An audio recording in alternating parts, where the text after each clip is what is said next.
Hello and welcome to this edition of my EVOCEAN Rhapsody video series. My name is Frank, I'm a passionate Rhapsody user, trainer and consultant for over 20 years and love to share knowledge to help you to become more effective. If you enjoy the video as much as I enjoyed it to make it, then please give it a like and don't forget to subscribe today such that you will not miss any video in the future. Today I will show you how you can bridge the gap using low-budget mini computers with high-end industrial sensors. All this, as always, in the context of IBM Rhapsody. IBM Rhapsody is the technology and market leader for code generation of real-time embedded software applications out of UML models. In this area, Rhapsody plays its strengths thanks to its platform-independent code generation capabilities, which allows you to rapidly prototype application for virtually any environment. Rhapsody supports a wide range of real-time operating systems, whether you use a General Purpose RTOS like VxWorks, Integrity, QNX, with or without Multicore or Hypervisor, up to small footprint RTOS like microCOS, RTX or embos, or even directly on bare metal. All these topics are covered in our EVOCEAN Rhapsody training offering. Whether you want to be trained in Rhapsody with a specific General Purpose RTOS in the Rhapsody Developer Edition, or when it comes to small targets with the Rhapsody Embedded Studio from Willert, a special Rhapsody Edition, which is highly optimized for small targets. For both purposes, real hardware or a simulator can be used during the training. One of the most popular trainings is our EVOCEAN Rhapsody Raspberry Pi training.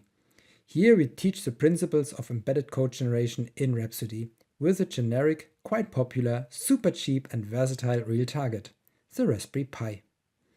The Raspberry Pi, which the participants can keep after the training, is configured with a display and a couple of sensors and actuators. In this training we first build, run and test a UML model of a home alarm system on the host.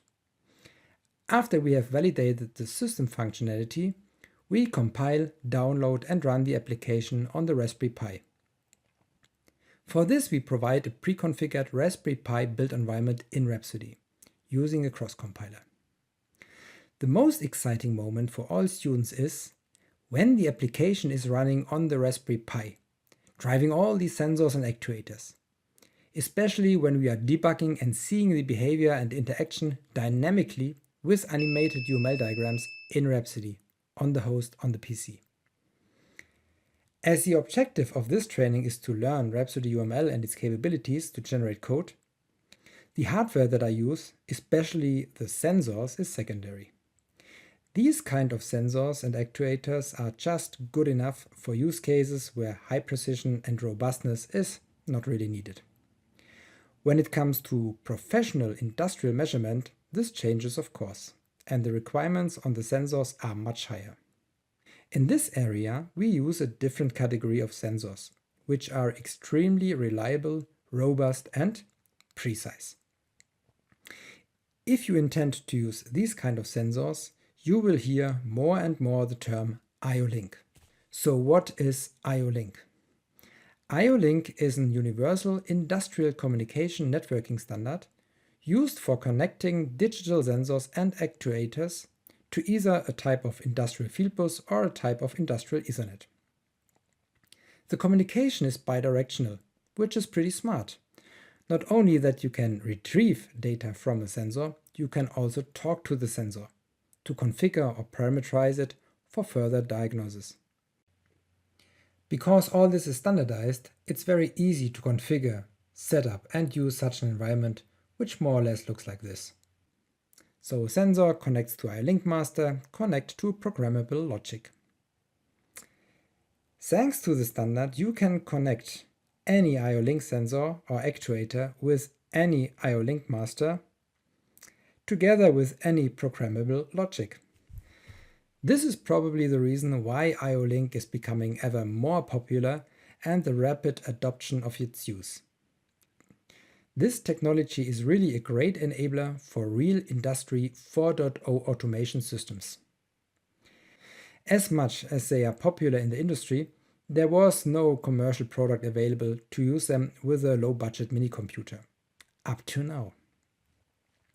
One of my last projects, I had the chance to be involved in the development of an IO-Link system with Rhapsody.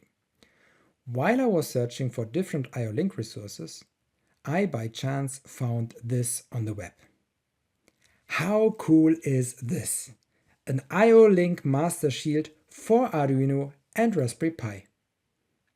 It was just lately developed by Pascal Frey in his master thesis in 2019 at the University of Applied Science in Bern, Switzerland, with the support of Balluff, a leading provider of high-quality sensors. Pascal's work was so cool that he even won an award with this. My first thought was, I want this. So my first task was to get it.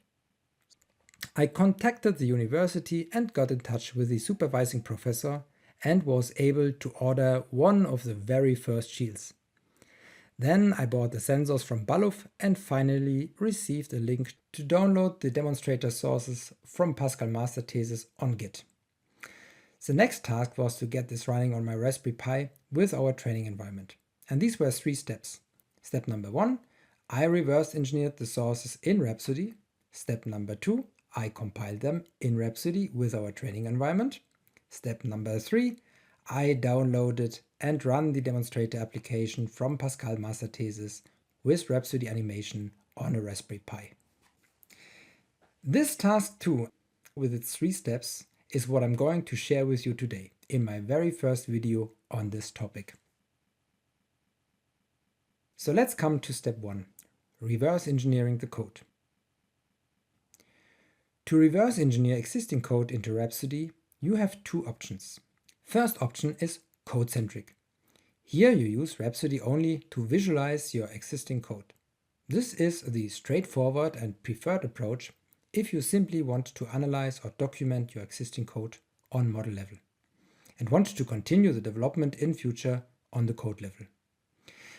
This was also my first step that I did with Rhapsody, just to see if I can simply compile the original code within Rhapsody by using the cross-compiler. Option number 2 is model-driven.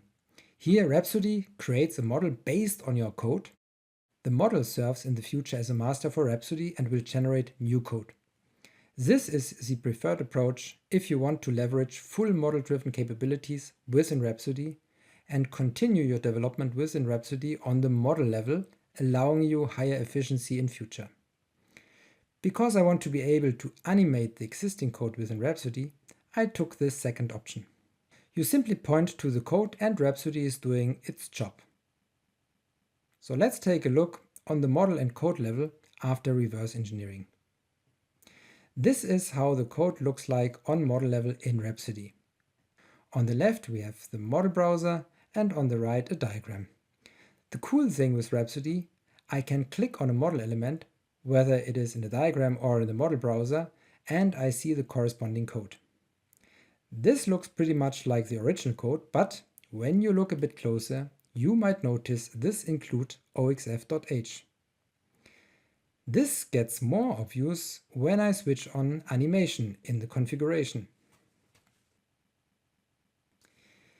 Here you will see additional notify instruction in each operation, which are necessary addition instruction for Rhapsody to allow animation of the graphical model. Let's come to step 2, compile code with cross-compiler. To finally compile the code in Rhapsody, I selected Raspberry Pi as the environment. This is the same environment that we provide for our Rhapsody Raspberry Pi training, which uses a cross-compiler to compile the sources and automatically download and run the application on the Raspberry Pi. This environment also links some additional libraries which are required by Pascal's demonstrator sources. Now we can build the application using the cross-compiler.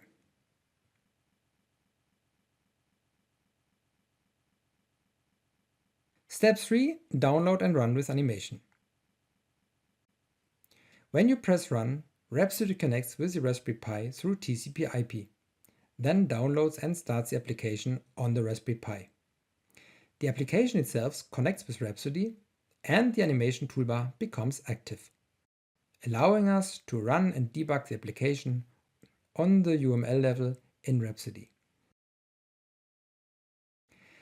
All this thanks to the little notify instruction in the code I mentioned earlier on. In the next video on this topic, I will present you a full-featured demonstrator and talk more about the Shield and the IO-Link technology. All this in the context of Rhapsody code generation.